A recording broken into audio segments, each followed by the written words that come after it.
தமிழக அரசு கடும் நிதி சுமையில இருப்பதாக கூறி சமூக ஆர்வலர் ஒருவர் பொங்கல் பரிசு பொருட்களோட வழங்கப்பட்ட 3000 ரூபாயை அரசுக்கே திருப்பி அனுப்பி பலரது கவனத்தையும் ஈர்த்திருக்காரு. நெல்லை மாவட்டம் அம்பாசமுத்திரம் அருகே கருத்தப்பிள்ளையூர் கிராமத்தைச் சேர்ந்த கிறிஸ்டோபர் என்ற அந்த நபர் தனக்கு வழங்கப்பட்ட 3000 ரூபாயை தபால் நிலையம் மூலமா அரசு தலைமைச் செயலகத்துக்கு அனுப்பி வச்சிருக்காரு.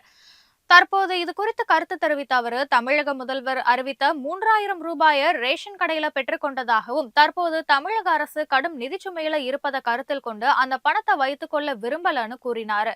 தனது வீட்டை போலவே நாட்டையும் நேசிப்பதால அரசுடைய கஜானால இந்த பணத்தை சேர்க்குமாறு தமிழக தலைமைச் செயலகத்துக்கு கடிதம் மூலம் தெரிவிச்சிருக்காரு. ஒவ்வொரு ஆண்டும் அரசு இது போன்ற பரிசு தொகை வழங்கும் போது அரசுடைய நிதி சுமையை கருத்தில் கொண்டு பெற்றுக்கொள்ளாமல் விட்டுவிட்டதாகவும், ஆனா அந்த பணம் மீண்டும் அரசுடைய கஜானாவிற்கு செல்லுமா என்பது சந்தேகமா இருந்ததுன்னு கூறினார். அதனாலதான் இந்த முறை பணத்தை பெற்றுக்கொண்டு மணி ஆர்டர் மூலமாக அதனை அரசுக்கு அனுப்பி வைத்ததா கிறிஸ்டோபர் தெரிவிச்சிருக்காரு.